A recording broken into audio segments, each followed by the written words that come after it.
Hi guys, welcome to my YouTube channel Gyan tech. तो guys मैं आज आपको सिखाने वाला हूँ कैसे आप अपने लैपटॉप से डिलीट की हुई फाइल्स रीस्टोर कर सकते हैं। तो चलिए शुरू करते हैं आज का वीडियो। तो गाइस फाइल रीस्टोर करने के लिए डिलीट भी करनी पड़ेगी। जैसे ये वीडियो सॉन्ग है, मैं इसको डिलीट कर देता हूँ। डिलीट।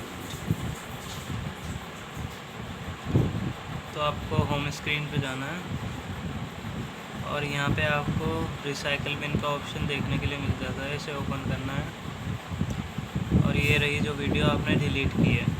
तो इस पर राइट क्लिक करके रीस्टोर के ऑप्शन पर क्लिक करना है। तो गाइस जहाँ से आपने वीडियो डिलीट की थी वहाँ पे आप वापस जाकर देख सकते हैं अपनी वीडियोज़। ये रही वीडियो जो आपने डिलीट की थी।